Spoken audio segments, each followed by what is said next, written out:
Haleluya. Puji nama Tuhan, salam sejahtera keluarga GPDI LSAD Magelang. Bersyukur kita bisa berjumpa dalam Renungan 79 Pejuang Tangguh. Resilient, tangguh dalam Tuhan. Puji nama Tuhan, pada saat ini kita akan belajar dan merenungkan kebenaran firman Tuhan yang saya berikan, kasih Bapa. Wah, kalau berbicara tentang kasih Bapa itu suatu yang menarik bagi kita. Tetapi kita akan melihat latar belakangnya, mengapa kemudian menjadi tema kasih Bapa. Terlebih dahulu saya akan membacakan di dalam Hosea pasal 11 ayat 1 sampai 4. Saya akan membacakannya untuk kita semua. Bapak Ibu Saudara dapat memperhatikannya. Firman Tuhan berkata seperti ini. Ketika Israel masih muda, kukasihi dia, dan dari Mesir kupanggil anakku itu. Makin kupanggil mereka, makin pergi mereka itu dari hadapanku. Mereka mempersembahkan korban kepada para Baal dan membakar korban kepada patung-patung. Padahal akulah yang mengajar Efraim berjalan dan mengangkat mereka di tanganku. Tetapi mereka tidak mau insaf bahwa aku menyembuhkan mereka. Aku menarik mereka dengan tali kesetiaan, dengan ikatan kasih. Bagi mereka aku seperti orang yang mengangkat kuk dari tulang rahang mereka. Aku membungkuk kepada mereka untuk memberi makan. Dalam Hosea 11 ayat 1 sampai 4 ini, Tuhan memperkenalkan dirinya sebagai Bapa yang penuh kasih kepada anak-anaknya, kepada bangsa Israel. Walaupun kalau kita membaca di ayat 3 tadi sangat luar biasa apa yang dilakukan oleh bangsa Israel, tetapi kasih Allah tetap ditunjukkan kepada mereka. Bangsa Israel sering meninggalkan Tuhan, menyembah berhala, pergi kepada patung-patung. Tetapi kasih Tuhan kepada mereka tidak berubah. Kasih itu bukan hanya terlihat melalui perkataan, tetapi melalui tindakan nyata. Seperti tadi gambaran-gambaran apa yang telah Tuhan lakukan untuk mereka. Demikian juga kita pada hari ini Bapak Saudara. Kasih Bapa tidak bergantung pada kesetiaan kita, tetapi kasih Bapa itu memang berasal dari karakternya. Karena karakternya yang penuh kasih. Dan standar karakternya tinggi Bapak Ibu Saudara. Standar karakter kasihnya itu sangat tinggi, tidak ada yang bisa menandinginya. Nah, kita akan melihat observasi terlebih dahulu. Nabi Hosea melayani kerajaan Israel Utara ketika bangsa Israel sedang mengalami kemerosotan rohani. Mereka menikmati kemakmuran, kedamaian. Tetapi hati mereka jauh dari Tuhan. Yang dimana mereka menjadi penyembah kepada Baal. Ketidakadilan terjadi di bangsa Israel. Ketidaksetiaan kepada Allah menjadi kehidupan mereka sehari-hari. Bisa dikatakan makanan mereka sehari-hari. Ketidaksetiaan, ketidakadilan, ketidakbenaran itu yang menjadi makanan mereka sehari-hari. Sehingga kita dapat melihat pasal 11 merupakan bagian yang sangat menyentuh Bapak Saudara. Kalau kita membaca ayat 1 sampai 4 dengan perlahan-lahan kemudian kita merenungkan, wah, sangat luar biasa isinya Bapak Saudara. Yang dimana Tuhan tidak berbicara sebagai hakim terlebih dahulu, tetapi sebagai Bapa yang sedang mengingat masa kecil anaknya yang dikasihinya. Tuhan mengenang bagaimana ia membesarkan Israel dari Mesir, membebaskan Israel dari Mesir, membesarkan mereka, mengajar mereka berjalan, dan memelihara kehidupan mereka. Namun anak yang dikasih itu justru berpaling darinya. Sehingga kita dapat melihat inilah gambaran hati Allah terhadap umatnya. Sangat-sangat menyedihkan apa yang terjadi pada bangsa Israel. Sehingga membuat hati Allah itu sakit, tersentuh. Sehingga yang dapat kita pelajari yang pertama Bapak Saudara adalah kasih Bapa memilih kita. Kasih Bapa itu memilih kita sangat luar biasa. Di dalam ayat 1 ketika Israel masih muda kukasih dia dan dari Mesir kupanggil anakku itu. Israel bukan bangsa yang besar. Masih ada bangsa-bangsa lain yang jauh lebih besar dari bangsa Israel. Mereka juga bukan bangsa yang kecil karena ada bangsa-bangsa yang jauh lebih kecil dari mereka. Mereka bukan bangsa yang besar ataupun bangsa yang kuat. Tetapi walaupun demikian Tuhan memilih mereka. Kenapa? Itu karena kasih Allah. Itu karena kasih-Nya. Demikian pula kita diselamatkan bukan karena kita layak. Bukan karena kita sudah melakukan banyak hal yang baik. Bukan karena apa yang telah orang tua kita lakukan. Bukan. Tetapi ingatlah. Itu karena kasih karunia Allah. Kasih Allah yang memilih kita Bapak Saudara. Di dalam Yohanes 3 ayat 16. Karena begitu besar kasih Allah akan dunia ini. Sehingga ia telah mengaruniakan anaknya yang tunggal. Supaya setiap orang yang percaya kepadanya tidak binasa. Melainkan beroleh hidup yang kekal. Begitu besar kasih Allah.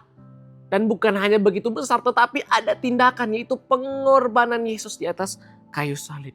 Sehingga Efesus 1 ayat 4-5. Sebab di dalam Dia Allah telah memilih kita sebelum dunia dijadikan. Supaya kita kudus dan tak bercacat di hadapannya. Dalam kasih Ia telah menentukan kita dari semula oleh Yesus Kristus untuk menjadi anak-anaknya sesuai dengan kerelaan kehendak-Nya. Sangat luar biasa ayat ini Bapak Saudara. Dari awal, dari semula Tuhan telah tetapkan dan Tuhan sudah memilih kita bahwa ketika kita berada di dalam Kristus, kita menjadi anak-anak-Nya.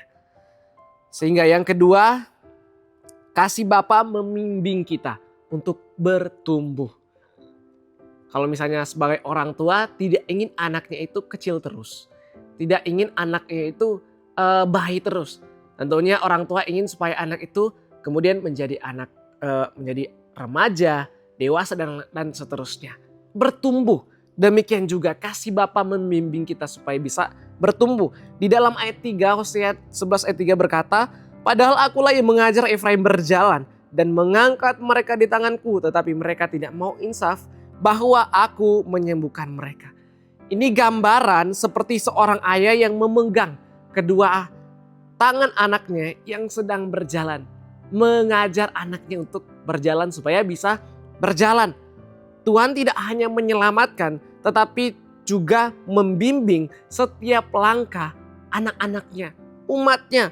Sayangnya pada waktu itu bangsa Israel tidak menyadari bahwa semua pertolongan mereka berasal dari Tuhan. Jangan kita belajar dari bangsa Israel dari hal ini. Tuhan sudah menolong kita, tetapi jangan kita kemudian tidak menyadari pertolongan Tuhan. Karena bisa dikatakan pertolongan Tuhan setiap saat Bapak Ibu Saudara. Seringkali kita juga demikian saat hidup berjalan dengan baik, aman, damai, sejahtera. Kita lupa bahwa Tuhanlah yang menopang kita selama ini. Kita kuat sampai hari ini karena Tuhan yang menopang kehidupan kita. Kita melihat janji Tuhan di dalam Yesaya 46 ayat 3-4 berkata, dengarkanlah aku hai kaum keturunan Yakub. Hai semua orang yang masih tinggal dari keturunan Israel. Hai orang-orang yang kudukung sejak dari kandungan. Hai orang-orang yang kujunjung sejak dari rahim. Sampai masa tuamu aku tetap dia. Dan sampai masa putih rambutmu aku menggendong kamu. Aku telah melakukannya dan mau menanggung kamu terus. Aku mau memikul kamu dan menyelamatkan kamu. Ini janji Tuhan bagi kita Bapak Saudara. Kasih Bapa itu sangat luar biasa. Dari rahim Dia sudah pelihara. Bahkan bukan hanya dari rahim, sampai kita masa tua pun Dia tetap Allah yang menggendong kita, yang menanggung kita, memikul kita dan menyelamatkan kita. Dari kasih Bapa ini, biarlah kita juga mau kemudian bertumbuh, memiliki karakter seperti Kristus. Kemudian yang ketiga, kasih Bapa tidak pernah berhenti memelihara kita. Kalau di ayat 4 berkata ada tali kasih. Menggambarkan kasih yang lembut bukan paksaan. Tuhan memberi makan, mengangkat beban dan memelihara umatnya seperti seorang ayah yang penuh perhatian kepada anaknya Bapak Saudara.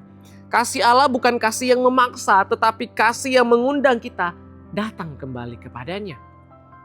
Walaupun bangsa Israel seringkali gagal, jatuh, meninggalkan Tuhan, lupa kepada Tuhan. Tetapi Tuhan tetap menunjukkan belas kasihannya terhadap mereka. Karena puncak kasih itu dinyatakan melalui Yesus Kristus yang datang mencari manusia berdosa. Bukan manusia yang cari Tuhan tetapi Tuhan yang mencari manusia. Luar biasa akan hal ini Bapak Saudara. Roma 5 ayat 8 berkata, akan tetapi Allah menunjukkan kasih-Nya kepada kita oleh karena Kristus telah mati untuk kita ketika kita masih berdosa. Yesus mati bagi kita bukan ketika kita hidup suci, lakukan hal yang baik, bukan. Tetapi ketika kita masih berdosa, Tuhan Yesus telah menebus kita. Kenapa? Ratapan 3 ayat 22 sampai 23. Tak berkesudahan kasih setia Tuhan, tak habis-habisnya rahmatnya, selalu baru tiap pagi, besar kesetiaan. Sehingga ketika kita menyadari 3 hal ini, Bapak Saudara, biarlah ini bukan hanya menjadi pengetahuan bagi kita, tetapi untuk kita mengaplikasikannya di dalam kehidupan kita. Untuk kita melakukannya dalam kehidupan kita. Apa yang menjadi aplikasinya? Tentunya rise up. Di mana kita bangkit, bergerak, dan kita berdampak.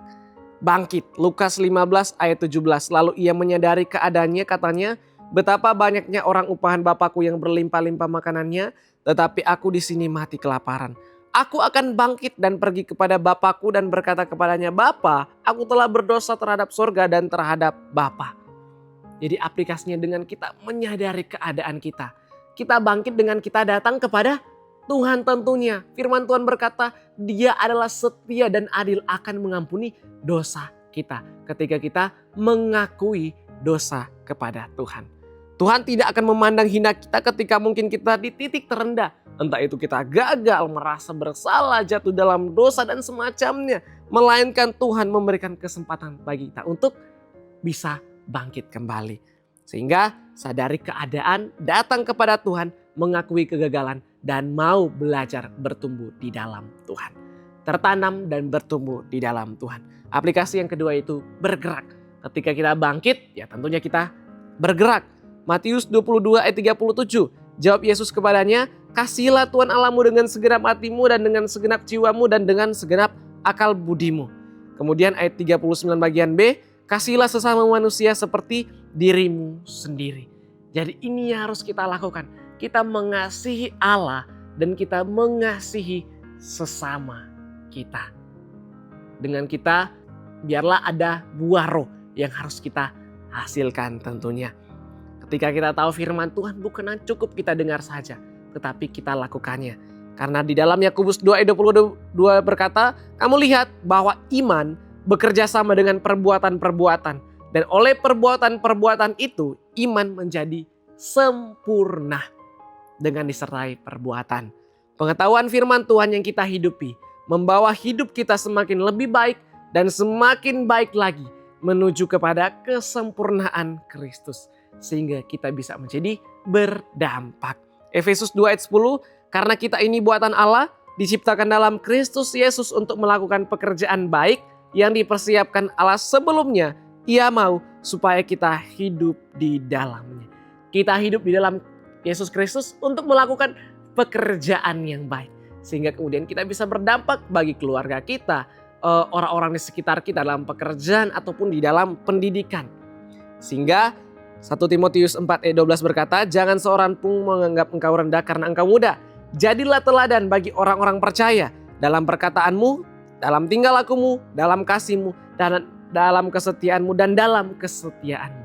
Kita menjadi teladan.